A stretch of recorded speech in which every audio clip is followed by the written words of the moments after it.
በሉትራን ቤተክርስቲያን ዘንድ ጥምቀት እንዳያችሁት የኃጢአት ስርየት ፎር ዘ ፎርጊቭነስ ኦፍ ሲን የኃጢአት ስርየት ነው ይላል። በተቃራኒው ደግሞ ይኸው እና አጅሬን ደግሞ እናምጣው። እነዚህ ደግሞ አሉ። እነማን ናቸው እነዚህ? ሙሉ ወንጌል ወይም የኤፍሬም ወዳጆች ማለት ነው። ኤፍሬም ያለባት ቸርች ደግሞ ሙሉ ወንጌል አማኞች ቤተክርስቲያን ይላል። መሰረታዊ ክርስትና ትምህርት የአስተማሪዎች መመሪያ። ምን ያህል ባቢሎናዊነት በመካከላቸው እንዳለ የሚያሳየውን ደግሞ ከእምነት መግለጫ እንግዲህ እኛ ስናሳይ የእምነት መግለጫቸውን መሰረታዊ ዶክመንታቸውን ይዘን እየመጣን ነው። እነሱ ግን ስለኛ ሲያወሩ የሆነ ሁለት ሰዎች ያወሩትን እሱንም ደግሞ ተፈቶ መግባቱ ላይ የደረሰን ሀሳብ አልፎ ተርፎ በጣም ሄድ ካሉ ደግሞ ከገድላት ነው እንጂ መሰረታዊ ዶግማ ብለን ከምናስተምርባቸው መጽሐፍቶቻችን ከሃይማኖት አበው ሊሆን ይችላል የቤተክርስቲያን ይሄ የእምነት መግለጫ ከዛ ከመጽሐፍ ቅዱስ ሊሞግቱን እንደማይችሉ ይሄ ለእናንተ ትልቅ ማሳያ ነው። እኛ ግን ይኸው ሙሉ ወንጌሎች ምን እንደሚሉ ደግሞ ላሳያችሁ። ከዛ ወደ ወንድሞቼ እሄዳለሁ። ገጽ 203 ላይ ምን እንደሚሉ ላሳያችሁ። ቅርታ እንግዲህ ከመጣሽ ማርያም ታምጣሽ ነው።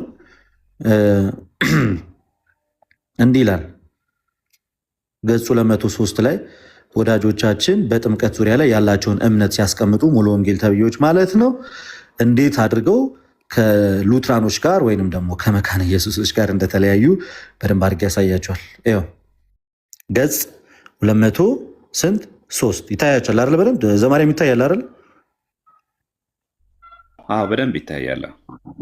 ይኸው እንግዲህ ሉትራኖች ወይም መካነ ኢየሱሶች ምን ይላሉ? ለኃጢአት ስርየት ነው ጥምቀት ይላሉ። ሙሉ ወንጌል የሚባሉት ደግሞ ፔንቴኮስታሎች ደግሞ ምን እንደሚሉ ያቸው እና እናንተ ትፈርዳላችሁ። ሰዎች በአምልኳቸው ውስጥ ይላል ሰዎች በአምልኳቸው ውስጥ ብዙ የተለያዩ ስርዓቶችን ይደነግጋሉ። ቃሉ ግን የሚያዛቸው ስርዓቶች ብቻ እንዲፈጸሙ ነው። እንዲሁም የጥምቀትና የጌታ እራት ስርዓቶች ናቸው። በስርዓቶች ውስጥ የሚገኝ የተለየ ምን የለም?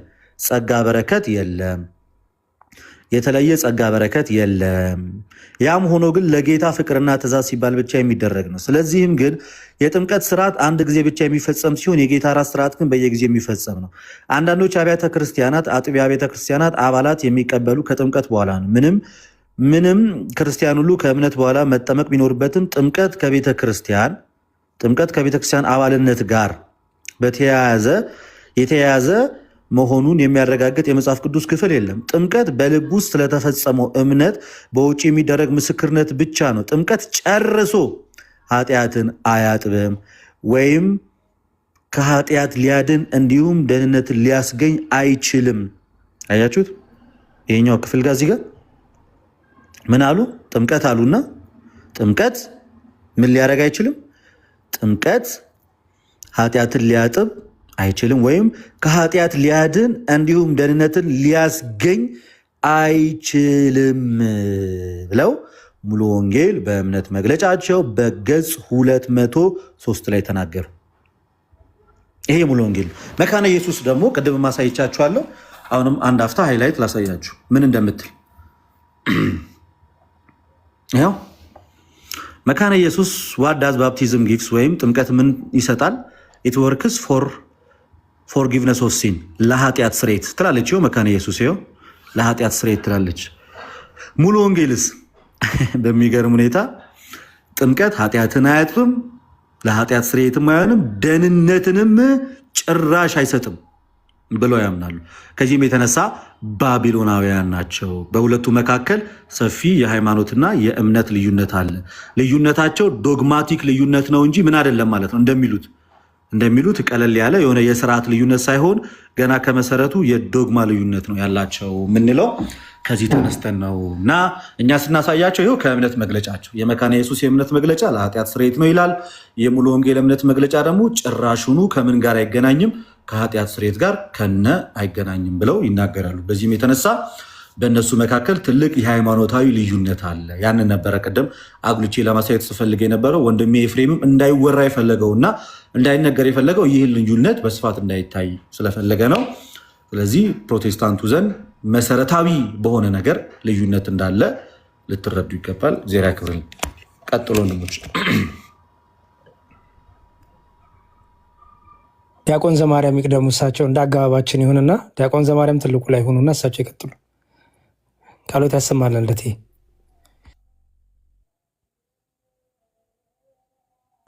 ቴዲ ቀጥል፣ እንደያገባባችሁ ቀጥሉ። ከዛ መዝሙረ ያሬድ ይቀጥላል። እሺ አይ ቲንክ ዲያቆን ትንሽ ደቂቃ እያሉ ነው። በቃ ትንሽ ደቂቃ ልውሰድና ሀሳብ ልስጥ። ሰው እንግዲህ የካውንስሉ አርማ ራሱ እኮ የሚናገረው ነገር አለ አይደል? የካውንስሉ አርማ ራሱ እኮ ልዩነት ነው የሚያሳየው አይደል? የተለያየ እምነት ልዩነት ያላቸው ስብስብ እንደሆነ የካውንስሉ አርማ ራሱ እዛው የካውንስሉ ዌብሳይት ላይ የአርማውን ዲፋይን ሲያደርጉ አርማው ላይ የተለያየ አይነት ከለሮች አሉ እና አርማው ላይ ያ ነገር ለምንድነው በዛ መልክ የተሰራው ለሚለው ምክንያቱ መልሱ ምንድነው? እዛው የካውንስሉ ዌብሳይት ላይ እንደሚለው የአስተምሮ ልዩነት ወይም የቤተ እምነት ልዩነቶች ብለውን ያስቀመጠውና የታወቀ ነው። ምንም ይሄ የሚሻፈር አይደለም። በፕሮቴስታንቱ ዘንድ ያለው ልዩነት ማለት ነው። በሉተሪያን፣ በፔንቴኮስታል፣ በሌሎችም ያለው ልዩነት። ኤኒዌይስ ገሩ ላይ የተነሳውን ነገር ግን ጥቂት ነገር ላንሳ። ምክንያቱም አንደኛ ስክሪንሻት ነው ተይዞ የመጣው መጽሐፉ የለውም። ኤፍሬም መጽሐፉ የለውም። ባይዘወይ ብዙ ጊዜ በገድለ ተክለ ሃይማኖት ዙሪያ ሲያነሳ መጽሐፉ የለውም፣ ስክሪንሻቶች ነው የሚልኩለት እና ግን መጽሐፉ የሚለውን ላሳይ።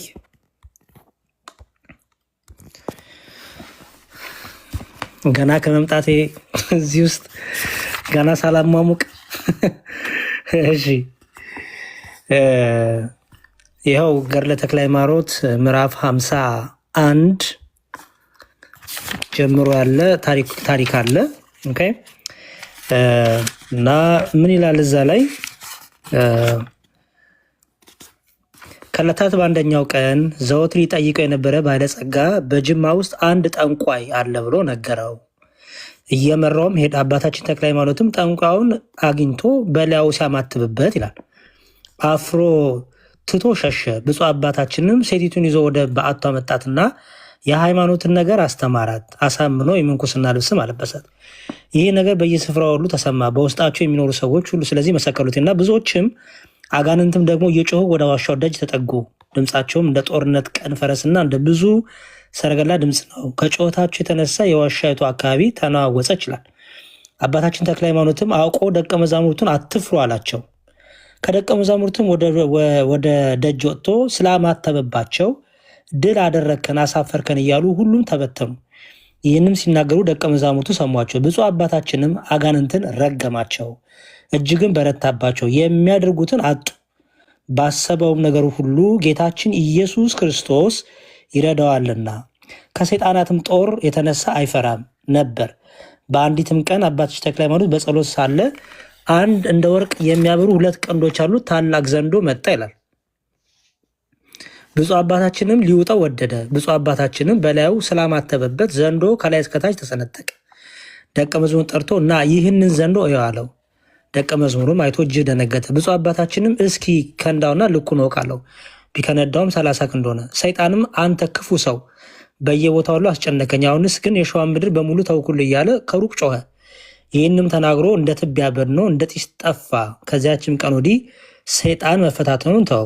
ብፁዕ አባታችን ደቀ መዛሙርቱን ዛሬ እግዚአብሔር በእጅ ያዋረደው የሰይጣንን ተንኮል አያችሁን?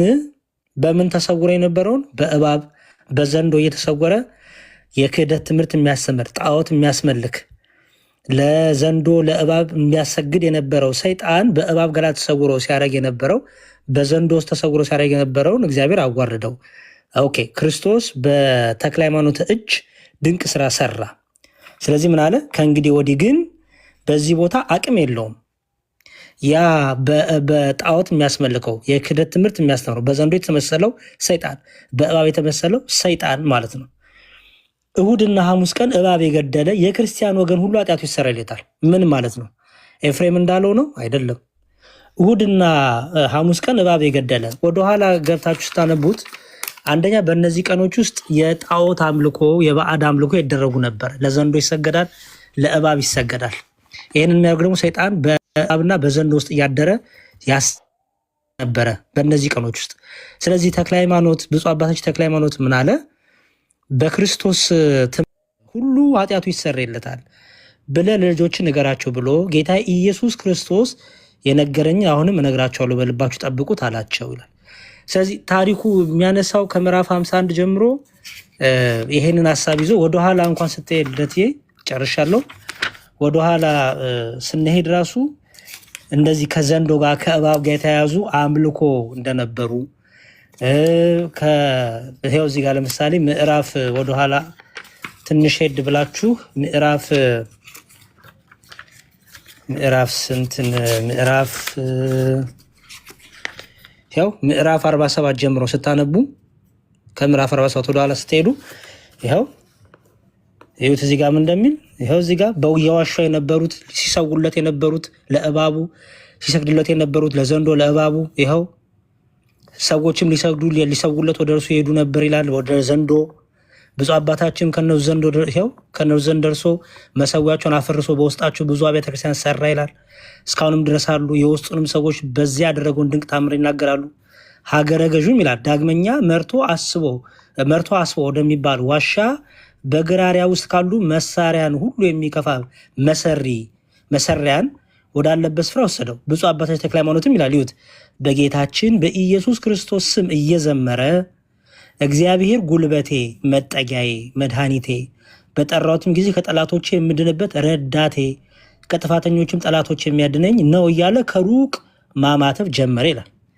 ወደኋላ ስትሄድ እነዚህ ነገሮች ሁሉ በዛ አካባቢ ሲደረጉ የነበሩትን የጣዖት መሰዊያዎች፣ ይሄ አስማተኞች፣ መተተኞች፣ ዘንዶ የሚያስመልኩ ሰይጣናትን እባብን የሚያስመልኩ ሁሉ የነበረበት ቦታ ነበረና በዚህ መልኩ የተደረገ ተአምር ነው እንጂ ኤፍሬም እንዳለው በቃ ከነገር ድነት ጋር ተያይዞ ከዘላለም በቃ ህይወት ጋር ተያይዞ የተባለ አይደለም። ስክሪንሻት ይዞ ስለመጣ ሀሳቡ የለውም ኤፍሬም።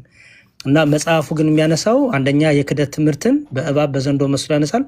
ሁለተኛ ደግሞ አክቹዋሊ በዘንዶና በእባብ ገላ ውስጥ ተሰውሮ ሰይጣን ይመለክ ይሰገድለት መስዋዕት ይሰዋለት ስለነበረ ያንን ቀን እየጠበቁ የሚሰውለትን እባብ የገደለ ያንን ቀን እየጠበቁ ለሚሰግዱለት ያንን ዘንዶ ለገደለ ላዋረደ ከጣዖት አምልኮ ወደ አምልኮ እግዚአብሔር ላመጣ በእውነት ኃጢአቱ ይሰረይለታል እያለ የክርስቲያኖችን ጽናት፣ ለክርስቲያኖች ብርታት፣ ለክርስቲያኖች ያለባቸውን ከሰይጣን ጋር ያላቸው ትግል ያስተማረበት ክፍል ነው።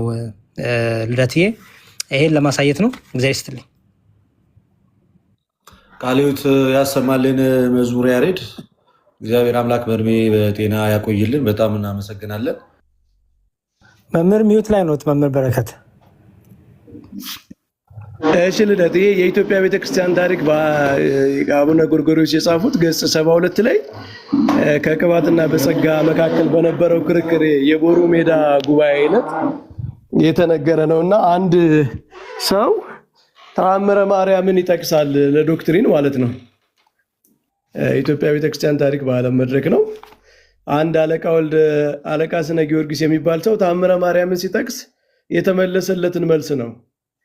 ከምታስተምረው ከአራቱ ጉባኤ አጣህና ስለ ሃይማኖት ተአምረ ማርያምን ትጠቅሳለህን ብለው ነው የመለሱለት። እና ማስረጃውም ተቀባይነት ሳያገኝ ነው የቀረ። ማለት አሁን ገድላት፣ ተአምራት ለቤተ ክርስቲያን ያላቸውን አገልግሎት ጥቅም የምንክድ አይደለንም። ግን ሃይማኖታዊ የሆኑ ክርክሮች ሲነሱ የሊቃውንት መልስ፣ የነገስታቱን መልስ፣ ጉባኤያትን ሲዳኙ የነበሩ ሰዎች ከምታስተምረው ከአራቱ ጉባኤ ከተሰራላቸው ትርጓሜ ከሚሰጥባቸው ቤተክርስቲያን ያንን አስተምራ መምህራን ብላ ከምታስመርቅባቸው ትምህርት ቤቶች ማስረጃ ተአምረ ማርያም ላይ ከጠቀስክ ትክክል አይደለም ነው። እና ይህንን አርጊውመንት ብዙ ጊዜ ፕሮቴስታንቶች አሁን ቅድም ኤፍሬም ሲል እንደነበረው ተአምራት ላይ ገድላት ላይ ብዙ ስራ ስለሰሩ እኛ ሸሽተን ምናምን የፈጠርነው አዲስ አርጊውመንት አይደለም። ይሄ የተደረገው ከ200 ምናምን ዓመት በፊት ነው አይደለ? ቦሩ ሜዳ ጉባኤ እና እዛም በፊት የነበረ ፕሪንሲፕል ነው፣ መርህ ነው። ሃይማኖታዊ የሆነው ነገር መጀመሪያ ማስረጃ ሊመጣለት የሚገባው ከአራቱ ጉባኤ በጉባኤ ቤት ትምህርት ከሚሰጥበት ከአዲስ ኪዳን ከብሉይ ኪዳን ከሊቃውንት መጽሐፍ በጉባኤ ቤት ከሚሰጡ የትርጓሜ ትምህርት ቤቶች ነው የሚለውን ይሄ የቤተ ክርስቲያን ፕሪንሲፕል ነው፣ የቀደመም ነው፣ አሁን የመጣ አይደለም የሚለውን ለማሳየት ነው። ልደት ግን አንተም ጥሩ ከኢትዮጵያ ቤተክርስቲያን እምነት ስርዓት አምልኮና ውጭ ግንኙነት የሚለው መጽሐፍም በቂ የሆነ ፕሪንሲፕል መርህ አሳይታል። ይህንን ለማሳየት እግዚአብሔር ያክብርልን። መምህር ከልብ እናመሰግናለን። ድምፃቸውን ያላሰሟለ ተመስገን እንኳን ደህና መጣ። ተቤ ይሰማል? ኦኬ ሲሰማሉ በለን። ዘማርያም አለ ዲያቆን ዘማርያም ናቸው። ቀጥለዋል። እሺ በድጋሚ እንደምን አረፈዳችሁላችሁ። ያው ግሩም የሆነ ትንተና ተሰጥተዋል። ግን አሁን እንደው ቀጥታ ወደ መልሱ እንደውም ከመሄዳችን በፊት አንድ በጣም መሰረታዊ ጉዳይ ማንሳት እንችላለን። አሁን እነሱ ያሳሰባቸው እሁድና ሐሙስና እሁድ እባብ የገደለ በሚለው ኃጢአቱ ይሰረይለታል ስለሚል በቤተ ክርስቲያናችን አሁን ሁሉም ክርስቲያን ወይ ዛሬ እኮ ሐሙስ ነው በእናትህ እባብ ሳልገድል እኮ አልኩኝ እያለ ነው ያለው። ሪል መሬት ላይ ያለውን ስንነጋገር እውነት እነጋገር። መቼም ቅድም ኤፍሬም ባለ ጊዜ አንድ ነገር መስክሯል። ኦርቶዶክስ ቤተክርስቲያን መሰረቷ ወንጌል እውነተኛ አስተምሮ እንዳላት አምናለሁ ብሏል። ያው ለመናገር የፈለገው ኋላ ግን የተጨመረ ነገር አለ ነው። ያው መከረኛ ዘርዓ ያዕቆብ ሊጠቀስ ነው። ግን እስቲ እውነት ለመናገር ዛሬ እሁድ ተነስቼ ሳላስቀድስ ስጋ ወደሙ ሳልቀበል ነው የምንለው? ሪል መሬት ላይ ያለችው ኦርቶዶክስ ወይ ዛሬ እባብ ሳልገድል ገድል ላይ እኮ ገድለ ተክለ ሃይማኖት ላይ እኮ እባብ የገደለ ይሰረይለታል ስለሚል እባብ ሳልገድል አልኩኝ ነው የሚለው። እውነት እንደዛ ነው የምንለው? ሰባክያንስ ቤተክርስቲያን ላይ ቆመው ሐሙስ ቀንስ ጸሎት ሐሙስ አለ ለምሳሌ ቤተክርስቲያናችን። እንደውም በሰሙነ ሕማማት ላይ ቅዳሴ ከሚቀደስባቸው ዕለት አንዱ ሐሙስ ነው። እንግዲህ ምዕመናን ዛሬ ስጋው ደሙ አይደለም መቀበል ያለባችሁ። ስጋው ደሙ ብትቀበሉም ችግር የለውም፣ ባትቀበሉ እባብ ገድላችኋል ግን ዛሬ ወይስ እባብ የገደለ እጅ አውጡ ነው የምንባለው? አሁን ሪል መሬት ላይ ያለችው ናት ወይ? እውነት ስንነጋገር ማለት ነው። ወደ መልሱ ሳንሄድ ነው እውነት እናንተ እንደምትሉት እንውሰደውና ሐሙስና እሁድ ቀን እባብ የገደለ በሚለው ሴንስ እንውሰደውና ቤተክርስቲያናችን ያውደ ምሕረቷ ትምህርትም ሆነ ምዕመኑ ራሱ አባ ይፍቱኝ ዛሬ እባብ ገድያለሁ ነው የሚሉት? አይደለም። ያው ድርቅና ካልያዝን በስተቀር አይደለም። መሰረታዊ ጉዳይ እሱ ነው። አሁን እንደው ለማስጨበጥ ያክል ነው። እንደው ወደ መሬት ስንወስዱ መሬቷ ላይ ያለችው ኦርቶዶክስ ስለሚሉን ማለት ነው። መሬት ያለችው እቺ ናት። ደብረ ሊባኖስም እንሂድ። ደብረ ሊባኖስስ ብንሄድ እዛ ያለው ቤተክርስቲያናችን ትምህርት ዛሬ ነሐሴ 24 ነው የዋለው እሁድ ቀን ነው። ዛሬ ታኅሳስ 24 ነው የዋለው ሐሙስ ቀን ነው። ስለዚህ ምዕመናን እዚህ ከማስቀደሳችሁ የተክልዬን ያለበት ስባራ አጽሙ ያለበት ያረፈበት ቅዱስ ስፍራ እዚህ ደብረ ሊባኖስ ከመጣችሁ በፊት ዛሬ እዚህ ቦታ ላይ እባብ ገድላችኋል ሳልገደላችሁ ነው የሚሏቸው? አይደለም። ስንት ጊዜ ደብረ ሊባኖስ ሄደናል። ስንት ጊዜ ቃል እግዚአብሔር ሰምተናል። በዕለቱ የነበረውን ቅዳሴ አልሰማንም። በዕለቱ የነበረውን ስጋው ደግሞ አልተቀበልንም እዛው ደብረ ሊባኖስ ቤተክርስቲያን ላይ። ከዛ አንጻር መታየት ይችል ነበር። በአጭሩ ወደ መልሱ እንኳን ሳንገባ ማለት ወደ ፕራክቲካል ነገሩ ስንገባ ማየት እንችላለን። ግን ደግሞ እስቲ ደግሞ ቅድም ወንድሞቻችን እንዳሳዩት እስቲ ገድለ ተክለ ሃይማኖት ደግሞ አቡነ ተክለ ሃይማኖት ሰዎችን ሲያስጠምቁ ምን ያደረጉ ነበረ፣ ምን ነበረ ትኩረታቸው የሚለውን ነገር እንመልከተው ነው። ለምሳሌ እዚህ አቡነ ተክለ ሃይማኖት ገድል ላይ አንድ ሁለት ጥቅሶችን ላሳይና ለማየት ለንጽጽር እንዲያመችን ማለት ነው። እሺ እዚህ ምዕራፍ 30 ላይ እዚህ ገድለ ተክለ ሃይማኖት ምዕራፍ 30 ላይ እንዲህ ይላል። ቁጥር 30 ላይ አባታችን ተክለ ሃይማኖትም ልጆቼ ኑ ተከተሉኝ፣ ምሰሉኝ፣ እናንተን በፈጠረ በእግዚአብሔርም እመኑ አላችሁ። አሁን ገድለ ተክለ ሃይማኖት የሚናገረው አባታችን ተክለ ሃይማኖትም ልጆቼ ኑ ተከተሉኝ፣ ምሰሉኝ አሉ። ማንን? አቡነ ተክለ ሃይማኖትን መከተል መምሰል ምን ማለት ነው? እናንተን በፈጠረ እግዚአብሔርም እመኑ አላቸው። የፈጠረን ማን ነው? እግዚአብሔር። ከዛ መላው እንደ አንድ ልብ መካሪ፣ እንደ አንድ ቃል ተናጋሪ ሆነው በአንተ አምላክ እናምናለን አሉ። በአንተ እናምናለን እኮ የሚለው በአንተ አምላክ እናምናለን አሉ። ከዛ ምን አለ? እምነት ብቻ በቂ ነው አለ። ሁሉንም በሶስቱ ስም አሳምኖ አጠመቃቸው። ለምን አይረሱትም? ይሄን ለምን አይዘነጉትም? አቡነ ተክለ ሃይማኖት አይ በቃ አመናችሁ በእኔ እኔም መሰላችሁ እግዚአብሔርን አመናችሁ በቂ ነው መቻሉ። የፈጠራችሁን እግዚአብሔር እመኑ ብለው ሁሉም በማን ስም ነው የሚለው? በሶስቱ ስም አሳምኖ አጠመቃቸው ይላል። ይሄ ገድለ ተክለ ሃይማኖት ነው። ይሄን ለምን ረሱትም? እሺ አሁንም እናንሳ ከክቡር አባታችን እዚህ ምዕራፍ 32 ላይ ተክለ ሃይማኖት ገድል ማለት ነው። ምዕራፍ 32 ቁጥር 2 ላይ ክቡር አባታችን ተክለ ሃይማኖት እነዚህን ሰዎች ለእግዚአብሔር መገዛታቸውን አይቶ የስሙን ማመን በልቦናቸው ያሳደረባቸውን እግዚአብሔርን አመሰገነ ይልና ተነስቶ ልብ በሉ እዚህ ጋር ተነስቶ ምዕፅ ወደምትባል ወረደ። ውሃውን ባርኮ በአብ በወልድ በመንፈስ ቅዱስም አጠመቃቸው። በዚያች ቀን 603,049 ሰዎች ተጠመቁ ይላል። ስንት ሺህ? እኛ ላይ በገባንበት የሁላችን ቢጨመቅ የሁሉ ሰዓት መቀናነኛው ወንጌል በሰበክንበት ችግር የለም። እንደምረው፣ የዩቱብንም እንደምረው፣ የአውደ ምሕረቱም እንደምረው። እኛ በእውነት በዚህ ዓመት አስጠምቀናል። በአንድ ቀን ስብከት 603,000 እኮ ነው። 49 ሰዎች ተጠመቁ። ይሄ ገድለ ተክለ ሃይማኖት ነው። ማንሳት እንዲህ እንችላለን።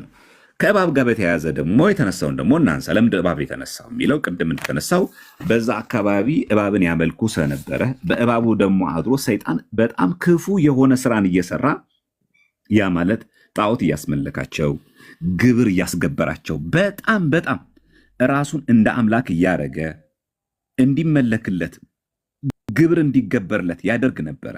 ማን? ዲያብሎስ። ያንን ነው የተቃወሙት። ያን የተቃወሙት አቡነ ተክለ ሃይማኖት እንጂ በቁሙ እባብን አይደለም። ያንን ስራ የሚሰሩ አጋንንት ነበሩ። የእባብ ብቻ አይደለም፣ የተለያዩ አራዊቶችም ነበሩ። ለምሳሌ እንዲህ የሚል ቃል አለ እዚሁ ምዕራፍ 50 ላይ። እዚህ ገድለ ተክለ ሃይማኖት አሁን ማሳያችሁ ምዕራፍ 50 ተመልከቱት፣ ቁጥር 17 ተመልከቱ። እዛ ላይ ቃል በቃል ታያላችሁ። እዚህ ጋር የጎጃሞቹን ፈረሶቻችን እሳት ልብሶቻችን እሳት ሲሆን ማን ይችለናል? በመብረቅም እንመለሳለን አሉ። ይህንንም ሲናገሩ ምሽት በሆነ ጊዜ ሁሉም ከአባታችን ዋሻ ስር ተሰብስበው ክፉ ስራቸውን ጀመሩ። ዋሻ ውስጥ የነበሩትን አራዊቶች ተመልከቱ። አጋንንት ምን ያክል በምን እየተመሰሉ ሰውን ሲፈትሉ እንደነበሩ። እኩሌቶቹ እሳት ከአፋቸው ያናፋሉ፣ እኩሌቶቹ እንደ ጅብ እንደ አንበሳ ይጮሃሉ፣ ከእነርሱም እንደ እባብ የሚያፏጩ አሉ፣ እንደ እንቁራሪት እንደ ግርማ ሌሊት የሚጮሁ እንደ ዝንጀሮም የሚጮሁ አሉ ይላል። አጋንንት ምን ያክል አጋንንት ስራ እንደሚሰሩ ተመልከቱ። ያ ማለት በአካባቢው የነበረው ሰው ሲያመልክ የነበረው ባዕድ አምልኮ የሚያሳዩ ይህንን ነው። እባብ ደግሞ እንደምታውቁ በመጽሐፍ ቅዱስ ላይ በቁሙ እባብ አይደለም እኛ የምንተረጉመው፣ ክፉ የሆነ የዲያብሎስ ስራ የሚሰሩ ሰዎች አሉ። እንዲህ የሚል ስላለ ማለት ነው። አንድ ሁለት ላሳይ ከዚህ ላይ ማለት ነው። እዚህ ተአምር ላይ እንደውም ተአምረ ተክለ ሃይማኖት ላይ መጨረሻው ክፍል ላይ ተአምር 4 ላይ እንዲህ ይላል። በደብረ ሊባኖስ የሚኖሩ ገዳማውያን ስለ ውሃ መቅዳት ቀድሞ ስርዓት ነበራቸው። ቀድሞ የሄደ በቅድሚያ ውሃ ይቀዳል፣ በኋላም የሄደ እንዳመጣጡ በኋላ ቀርቶ ይሄድ ነበር ይልና ከዕለታትም በአንድ ቀን በኋላ የመጣው በፊት የመጣውን የቅድሚያ ተራውን ወስዶበት ወረፋውን በነጠቀው ጊዜ የቀድሞ አባቶችን ስርዓት ስለምን ታፈርሳለህ? አሁንም ያለ ተራ እንዳትቀዳ በአባታችን በተክለ ሃይማኖት ስም አምልሃለሁ አሉ። ሰውየው ግን እምቢ ብሎ ቅድሚያውን ለመያዝ የውሃ መቅጃውን እንስራ በምንጩ አጠገብ አስቀመጠው። በዚያ ጊዜ ሰውየው የጻድቁ ስም ያማለውን መሐላ ባለመስማቱ ከውሃው ጉድጓድ ውስጥ ታላቅ እባብ በቁጣ መላሱን ያውለበለበ ይነክሰው ዘንድ ወጣ። ስለዚህ ልክ አሁን እባብ ሲባል የክፋትን የተንኮልን የዲያብሎስን ብቻ አይደለም፣ ለቁጣም ይታዘዛል። ልክ ኤልሳ አንተ መላጣ ባሉት ጊዜ ድቦች ወጥተው እንደበሉት በሙሴ ጊዜ ነዝር የተባለ እባብ መጥቶ እንደነደፋቸው ለቁጣም ይላካል። ልክ አሁን እባብ ስለኛ ገድለ ተክለ ሃይማኖት ላይ ስናገኝ በቃ ያ ዲያብሎስ ብቻ ነው እያልን አይደለም። ዘንዶ ሊያዝ ይችላል፣ አንበሳ ሊያዝ ይችላል። ምክንያቱም ፍጥረት ሁሉ ለእግዚአብሔር ስለሚገዛለት ምንም ጥያቄ የለውም። ኤልሳን በረገሙት ጊዜ ድቦቹ መጥተው እንደበሏቸው፣ እግዚአብሔርን ባሳዘኑት ጊዜ እባብ መጥቶ እንደነደፋቸው ይታዘዛል። ለቁጣ ይታዘዛሉ ምንም ስለማይደረግ። ግን መሰረታዊ ግን ሐሳቡ ሐሙስና እሁድ ቀን እባብ የገደለ ማለት በሰዓቱ እዛ የነበሩ ሰዎች ዘንዶውን እያመለኩ እባብን እያመለኩ ሲገብሩ እንዳውም ግደሉት፣ አምላክ እንዳይመስላችሁ፣ ፈጣሪ እንዳይመስላችሁ እናንተ የምትገብሩለት ተራ እንስሳ ነው፣ ግደሉት በቃ ማለት ነው። መግደል ሲባል ደግሞ በእኛ መግደል ስንል እንግዲህ ያው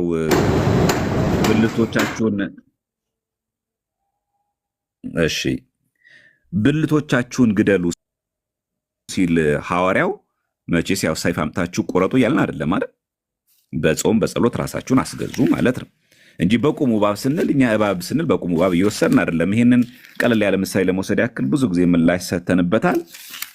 እንዲህ የሚል ቃል አለ በዚህ መጽሐፍ ቅዱሳችን ላይ ታላቅ ምልክት በሰማይ ታየ፣ ፀሐይን ተጎናጽፋ ጨረቃ በእግሮቿ በታች ላይ ያላት በራሷ ላይ የ12 ከዋክብት አክሊል የሆነላት አንዲት ሴት ነበረች። በእመቤታችን ካወራ በኋላ እንደዚህ የሚል ቃል እዚች ጋር ነው የምፈልጋት። እንዲህ ይላል፣ ሌላም ምልክት በሰማይ ታየ፣ እነሆ ታላቅ ቀይ ዘንዶ 7 ራሶችና 10 ቀንዶች ነበሩት። አሁን ይህ ዘንዶ ኮብራውን ነው አይደለም? እውነት ቤተክርስቲያናችን ሳውደ ምረት እባካችሁን ዛሬ ኮብራ እባብ ይግድ። አሁን ናሽናል ጂኦግራፊ ላይ የምናየውን እባብ እየነገረን ነው አይደለም? ይሄ እኮ ሁላችን እናውቀዋለን። እሺ ሚካኤልና ዘንዶ ተዋጉ ሲልስ ቁጥር 7 ላይ ሚካኤል የተዋጋው ናሽናል ጂኦግራፊ ላይ ከምናየው እባብ ጋር ነው የተዋጋው። እንደዛ ነው የቤተክርስቲያናችን ትምህርት። ኢቨን ፕሮቴስታንቶች እንደዛ ይተረጉሙታል? አይተረጉሙትም። ስለዚህ ሚካኤልና ዘንዶ ተዋጉ ሲባል በቁሙ ያው እንደምናውቀው ዘንዶ ማለት አይደለም። እሺ ወደ ደግሞ በጣም ግልጽ የሚያደርግልን ደግሞ እንምጣ። ወደ መዝሙረ ዳዊት ላይ ደግሞ መጽሐፍ ቅዱሳዊ ሲሆን ሁሉ ነገር መልካም ስለሆነ መዝሙረ ዳዊት ላይ ደግሞ እንምጣ። መዝሙረ ዳዊት መዝሙር 73 እንደዚህ የሚል ቃል እናገኛለን። መዝሙረ ዳዊት መዝሙር 73 ላይ መዝሙር 73 በቅንፍ 74 ቁጥር 14 ላይ እንደዚህ ይላል፣ አንተም የዘንዶን ራሶች ቀጠቀጥክ፣ ለኢትዮጵያ ሰዎች ምግባቸውን ሰጣቸው ይላል። አሁን እግዚአብሔር አምላክ ዘንዶ የተባለው ዲያብሎስን መቀጥቀጡ ለማሳየት እንጂ ይሄ ኮብራ እባብን ነው። እሺ እዚሁ ላይ ደግሞ መዝሙረ ዳዊት ላይ አሁንም መዝሙር 90 ስንመለከት እንዲህ የሚል ቃል እናገኛለን። መዝሙር 90 ቁጥር 13 ላይ መዝሙረ ዳዊት መዝሙር 90 ቁጥር 13 እንደዚህ ይላል፣ በተኩላና በእባብ ላይ ትጫማለህ፣ አንበሳውና ዘንዶን ትረግጣለህ ይላል። በሉ እንግዲያውስ ገድለ ተክለ ሃይማኖትን በቁም የምትወስዱ የፕሮቴስታንት ወገኖቻችን እስቲ ሄዳችሁ እባብን ተጫሙት። እስቲ ሄዳችሁ እስቲ ተኩላውን ንኩት። እስቲ ሄዱና አሁን በተኩላና በእባብ ላይ ትጫማለህ፣ አንበሳውን ዘንዶን ትረግጣለህ ይላል። ምን ማለት ነው? ተኩላ የተባለው ማን ነው? እባብ የተባለው ማን ነው? ቀላል ነው። እና አንበሳውንና ዘንዶን ትረግጣለህ ይላል። ያ ማለት አሁን አንበሳ ሄደን እንረግጣለን? ምን ማለታችን ነው? ትርጓሜው ምንድን ነው? መጽሐፍ ቅዱስ የሚናገር ይሄንን አሁን ስለ እንስሳት እያወራ አይደለም። አሁን መጽሐፍ ቅዱስ ይሄው ተመልከቱ፣ በተኩላና በእባብ ትጫማለህ ይላል፣ አንበሳውን ዘንዶን ትረግጣለህ፣ ስለዚህ እንዲህ መርገጥ አለብን ማለት አይደለም።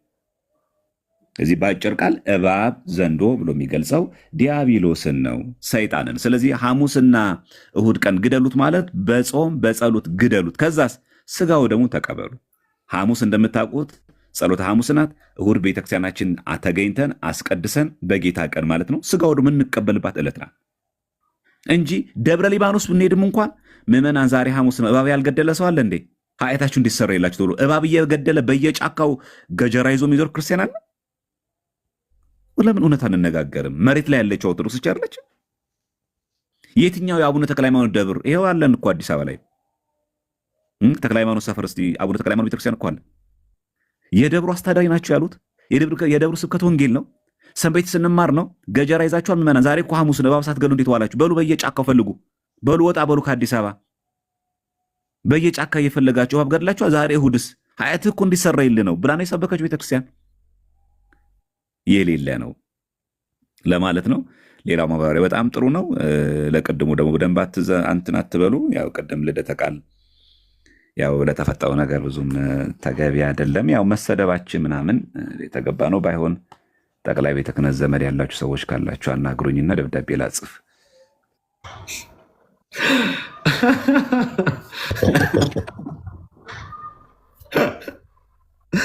ቃል ቤት ያሰማል። ደብዳቤ አምጣ። ልክ ምን ትዝ እንዳይጠቅ ወላጅ አምጣ የተባለውን አይነት ትምህርት ቤት እንደዛ ነው ትዝ ያለኝና አይሁን ብቻ። እዮብ ትናንት የነገርኩህ ነበር ቪዲዮ ቫይራል ይሆናል እያልኩ አንተ ቃል አወጣው ሆነ ይሆናል አላልኩም? እያየሁ ነበር። እዮብ ችንም ያዝና ደግሞ ተንብይብና አይ ትንቢቱን እንኳን ለአንተ ትችዋለህ። እሺ ማን ያልተናገረው የኔ ስንድሮስ በየአገባባችሁ ከሆነ አይ ቲንክ ባሮክ እና ከአዳማን የሚቀርበው ኮለታቸው ልደት አሁን ቀጥሎ እነ ባሩኬም እነ ኢዮባም አሁን ገድሉ ላይ በደንብ ስለተኬደበት በተለይ ተነስቶ ያኛው ላይ የነበረው ርዕስ ላይ የፕሮቴስታንት ብቻ ዘንድ ላይ ያለው የአስተምሮ ልዩነት ያሉትን ነገሮች ሜንሽን እያደረጉ ቢያነሱ አሪፍ ነው ብዬ አስባለሁ። የሚገባም ካለ እያስገባን ብናወያይሳ ኢዮቤም ይቅደም ልደትዬ፣ እሱ ታላቃችን ስለሆነ ጋሼ ይቅደሙ። ባሮክ እንግዲህ አንድ ሰው ላስገባና ጴንጤ ካለ ላወያያቸው አይደል? ሀሳብ ልደትሻ በሰፊው ቃልት ያሰማልን። በዚህ ዲያቆን ቴዲም ያሬዶም ሁላችሁም በደንብ ሄደውበታል። መምህር በረከትም እና አስቀድሞ በተነሳው እንትን ላይ ግን አንድ ብቻ ሀሳብ ቅድም ያሬዶም በደንብ ብሎታል። ከጥምቀት ጋር ለማነጻጸር የሄደበት ርቀት ነበረ። አንተ በጥምቀት ነው ኃጢአት ስርየት የሚገኘው ትለኛለህ፣ ያው እዚህ ጋር ብሎ ሊያነጻጽር ፈልጎ ነበር። ግን እነዛ ክርስቲያኖች ተብሎ ነው ሜንሽን የተደረገው። ራሱ ክርስቲያን ሲሆን ራሱ ተጠምቋል። ያ ሰው አምኖ ለአዲስ ልደት የሚሆነውን ጥምቀትን ደግሞ ምን ብሏል? የተጠመቀ ክርስቲያን ነው። ስለዚህ ለኤፍሬም ንጽጽር ራሱ የሚበቃ አይደለም ማለት ነው። አስቀድሞ ጌታ በዕለተ ዓርብ የሰራለትን ስራ ያንን ለኃጢአቱ የፈሰሰለትን ደም በምን ገንዘብ አድርጎታል? አምኖ ሲጠመቅ ከሞትና ከትንሣኤው ጋር ሲተባበር ያንን ገንዘብ አድርጎታል። ስለዚህ ኤፍሬም እዛ ጋር ያነሳው ስራ ራሱ ወይም ደግሞ የተናገረው ንግግር ትክክል አይደለም ማለት ነው። እና ቃልዮት ያሰማልን። በደንብ ሄደውበታል እንዳልከው ቢገቡና ፕሮቴስታንቶች ሞር በጥያቄና መልስ በደንብ እዚህ ላለውን ማህበረሰብ ግልጽ ስለሚሆን ብታስገባ አሪፍ ነው ብዬ አስባለሁ። ለተሻይ ቃልዮት ያሰማልን ሁላችሁንም። እሺ ቃልዮት ያሰማልን። ባሮኬ አዳም ኢዮብን አስቀድሞ ስላለኝ ያስቀድም ያለው ኢዮብ ሀሳብ የምትሰጠው ካለ እስከዛ ጴንጤዎች ካላችሁ በእምነት ብቻ ይዳናል ስትሉ ይሄ ትምህርታችሁ ኢ መጽሐፍ ቅዱሳዊ ነው። በመካከላችሁም ራሱ የሰማይና የምድር ያህል ልዩነት አለ። ከቻላችሁ ለኤፍሬም ባለጊዜም ሼር አድርጉለት።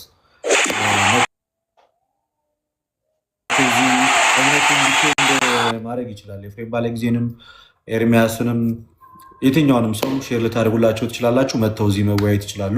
ጴንጤዎች ካላችሁ አስገባለሁ። እስከዛ ድረስ የሆነ የምትለው ነገር ካለ ጴንጤዎች ሪኩዌስት እስኪልኩ ድረስ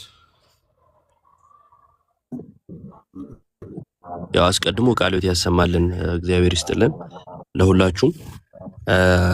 ያው ቀለሜ እንትን ማን ነው ኤርሚያስ ከመጣ በኋላ ምናምን ያለው ላይ አንድ ነገር ልበልና በገድሉ ዙሪያ ስለተባለ ኤርሚያስ ከመጣ በኋላ ነው የገድላት የሃይማኖት መከራከሪያ አይደሉም የተባለው የሚል ነገር አንስቷልና እኔ እድሜውን በጣም ይሰቅልበታል። እሱ ወጣት ነኝ እያለ እንግዲህ አስበው የቤተክርስቲያን ታሪክ በተጻፈበት ዘመን እሱ የነበረ ከሆነ የሰውዬ ወደ መጃጀቱ ሄዷል እንደማለት ነው።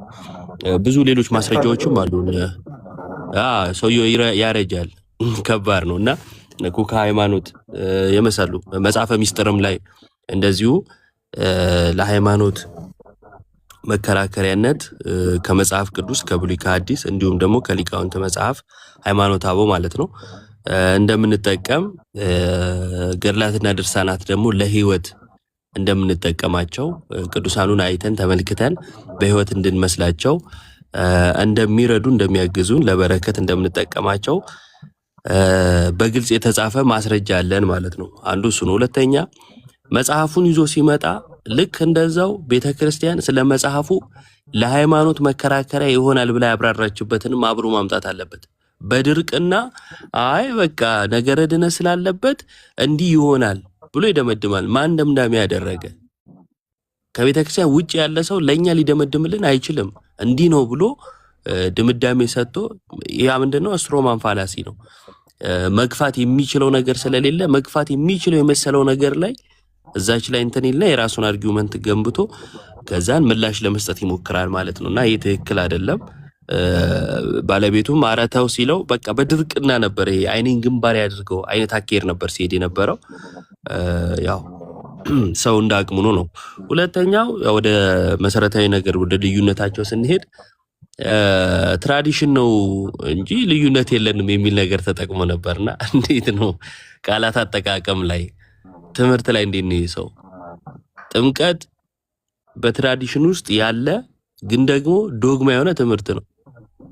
ዶግማ የሆነ ትምህርት ነው አለው። ከአባቶች የተቀበልነው ትምህርት አለው፣ ግን ደግሞ ዶግማ ነው።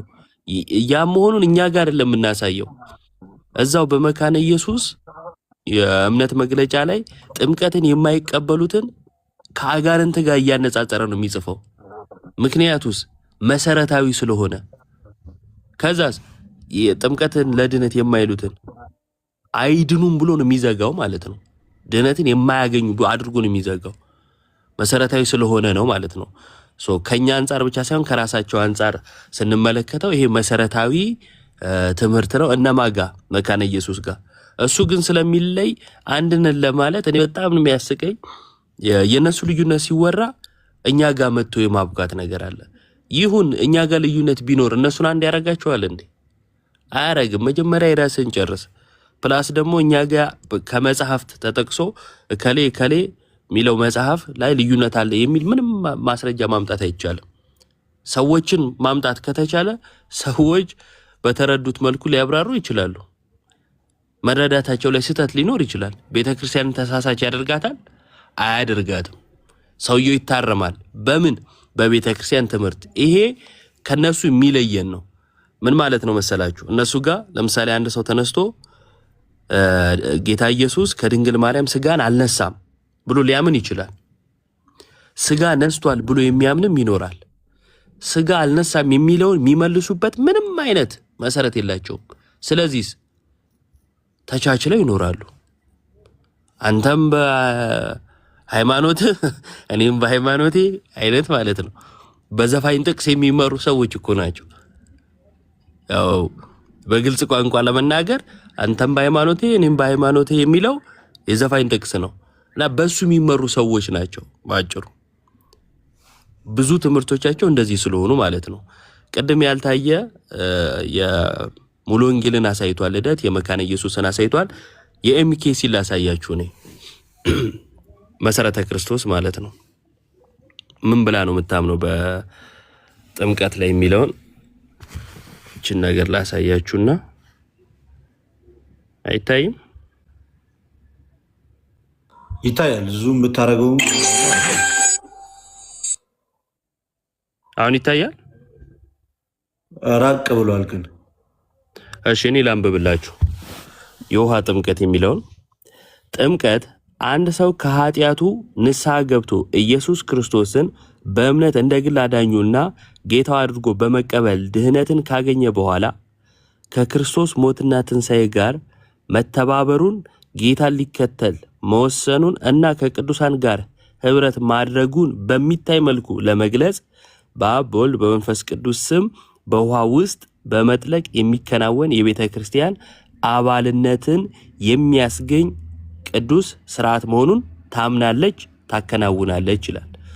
ቅድም የተነበበው ይሄኛው ደግሞ ማለት ነው የሙሉ ወንጌል ላይ ደግሞ አባልነትን አያስገኝም የተለየ ጸጋና በረከትም የለውም ነው የሚለው። ያኛውስ አባልነትን ያስገኛል። ምን ማለት ነው አባል መሆን ማለት? የቤተክርስቲያን ቸርቾች እና ምንድናቸው ከተባለ እናት ቤተክርስቲያን ብለው የሚጠሯቸው ናቸው አይደለ? መካነ ኢየሱስ፣ ቃለ ሕይወትና መሰረተ ክርስቶስ እናት ቤተክርስቲያን እያሉ የሚጠሩ ናቸው በፕሮቴስታንቱ ዘንድ። እነሱም ጋር በጥምቀት ላይ መሰረታዊ ልዩነት አለ። በጌታ ስጋና ደም ላይ መሰረታዊ ልዩነት አለ። በክርስቶስ መምጣት ላይ ዳግም ምጽአት ላይ ልዩነት አለ። አንዳንዱ ይመላለሳል ነው የሚለው ሎቱ ስብሐት ነው። ይመጣል ይሄዳል፣ ይመጣል ይሄዳል። እንዲህ አይነት እምነት አለ። አንዳንዱ ደግሞ አይ ከዚህ በኋላ ለፍርድ ነው የሚመጣው የሚልም አለ። ልሳን ላይ ልዩነት አለ እንደምታውቁት። በተለይ በካልቪኒስቶቹ ሳይድ አሁን ያለው ልሳን ከአጋንንት ብለው ነው የሚያምኑት። ልክኛ እንደምንለው አሁን ያለው ልሳን ከአጋንንት ነው ብለው ያምናሉ። ግን አንድ ነን ይላሉ። አይ ልዩነታችን ትራዲሽን ነው እንጂ አንድ ነን ይላል። አይደለም። መጽሐፍ ቅዱስ በግልጽ ቋንቋ በክርስቶስ ትምህርት የሌለ ምን የለውም ይላል፣ አምላክ የለውም ይላል። ስለዚህ ሚዛናችን መጽሐፍ ቅዱስ ከሆነ በክርስቶስ ትምህርት ነው ወይስ አይደለም ነው የምንለው። አዎ በክርስቶስ ትምህርት ነው ከተባለ አምላክ ያለው ነው። እንደሱ ማመን አለብህ ማለት ነው። በክርስቶስ ትምህርት አለ ብለህ ካመን አይ እኔ ማምነው እንደሱ አይደለም ካልክ አንተ ነህ ማለት ነው በክርስቶስ ትምህርት ያለው በአንተ እምነት። እሱ በክርስቶስ ትምህርት የለም። ለምሳሌ ልሳን ላይ አሁን ያለው ልሳን መጽሐፍ ቅዱሳዊ ነው ይላል አይደል ኤፍሬም? ይሄ አራራም ጨራራም እሱ የክርስቶስ ትምህርት ነው። ምክንያቱም እንደዛ ብዬ ማምነው የክርስቶስን ትምህርት ነው ብሎ ስለሚያምን። አሁን ልሳን ያለው ከአጋንንት ነው የሚሉትስ በክርስቶስ ትምህርት አይደሉም እያለን ነው ማለት ነው በተዘዋዋሪ። ስለዚህ አምላክ የላቸውም ዳዊት ፋሲልን ጨምሮ ማለት ነው ካልቪኒስቶቹ። በጥምቀት ላይ ጥምቀት ለድህነት አይደለም የሚለው የክርስቶስ ትምህርት ከሆነ ለድህነት ነው የሚለው የክርስቶስ ትምህርት አይደለም ማለት ነው። ነው የሚለው የክርስቶስ ትምህርት ከሆነ አይደለም የሚለው የክርስቶስ ትምህርት አይደለም። ስለዚህ አምላክ የላቸውም ወይ መካነ ኢየሱስ ወይ ጴንቴኮስታሉ እነ ኤፍሬም ማለት ነው።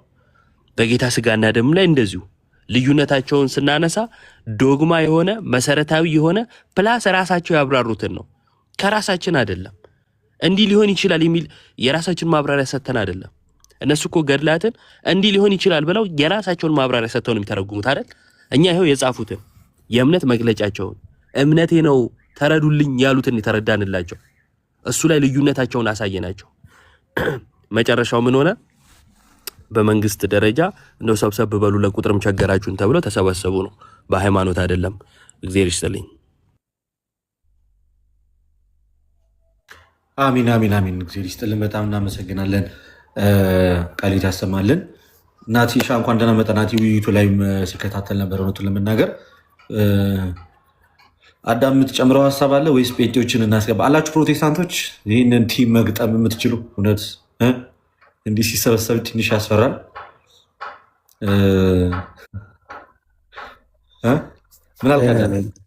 ልደትዬ ትንሽዬ ነገር ነው ማለት የምፈልገው። ቅዱስ ጳውሎስን በዚህ በሐዋርያት ሥራ ላይ አይተው ከነበረ ሁሉም ሰብስበውት ይዘውት አስገብተውት ነበረ ለፍርድ ማለት ነው። ጥያቄ ይጠይቁት ነበረ። በአንድ አዳራሽ ተሰብስበው የነበሩት ግን በሚያምኑት መሰረት ግን አንድ አይነት አልነበሩም። ሰዶቅያና ፈሪሳያኖች ነበሩ። ጌታችን ኢየሱስ ክርስቶስንም ሲያሳድዱ የነበሩት ግማሹ ሰዶቅያዊ ነው፣ ግማሹ ፈሪሳዊ ነው። በአቋም አንድ አይደሉም። ሁለቱም የሚጠላሉ የሚገፋፉ ናቸው። ፈሪሳያኖች ትንሣኤ ሙታንን ይቀበላሉ። ሰዶቅያን ደግሞ ከሞት በኋላ ሕይወት አለ ብለው የሚያምኑ አይደሉም። ነገር ግን ለሚፈልጉትና ማጥቃት የሚፈልጉትን አካል ለማጥቃት ግን በአንድነት ይቆሙ ነበረ። ስለዚህ ቅዱስ ጳውሎስ የተጠቀመው ነገር ካስተዋልከው መጨረሻ ላይ እኔ ፈሪሳዊ ነኝ ብሎ ተናግሮ ነበረ። ስለዚህ ፈሪሳይና ሰዶቅያኖች ተበጣብጠው እሱ ላይ ሊፈርዱ የመጡ ጥለው ወጥተው ነበር። ዛሬ እየተመለከትን ያለነው ልደት አንዲቷ የሆነቿን ቤተክርስቲያን አንዲት የሆነችን የሃይማኖት መሰረት ይዛ የምትመጣውን ቤተክርስቲያን ለመበተን በዚህ ልክ ነው ሰዶቅያንና ፈሪሳውያን አንድ ለት እየሰሩ ያሉት። ልክ አሁን አንተ ቅድም እንዳሳየኸው ኢዮቤ እንዳሳየው የሆነች ቁንጽል የሆነች ነገር ነጥለው አውጥተው ሰዎችን ይሄ ምንድነው አይምሯቸውን በክሎ ሰዎች እንዳያስተውሉ አድርጎ ምናምን መበተን ዓላማው ይሄ ነው እንጂ ለክርስቶስ ቆመው ከሆነ ጌታችን መድኃኒታችን ኢየሱስ ክርስቶስ ያስተማራቸውን ትምህርቶች ሲጠየቁ በአግባቡ ይመልሱ ነበር። የመጀመሪያው መች ጥምቀት ያድናል ብሎ አመነ። ግማሹ ያድናል ሲል ግማሹ አያድንም ይላል። ግማሹ ጥምቀት ለኃጢአት ስርየት ነው ሲል አይ ጥምቀት ለመታጠብ ብቻ ነው ስራ ለመፈጸም ነው ይላል። ግማሹ ለምን ተጠመቅክ ሲባል አይ እኔ የተጠመቅኩት እኮ ስርዓት ልፈጽም ነው። ባትጠመቅ ምን ትሆናለህ ሲባል አይ መጀመሪያም አላመንኩም ማለት ነው። አለማመንን ያጎደለው እምነት ነው ጥምቀት ነው ሲባል መመለስ ይፈራል። ስለዚህ እንደነዚህ አይነት የሆነን አቋም ይዞ እየመጣ ኦርቶዶክስ ተዋሕዶ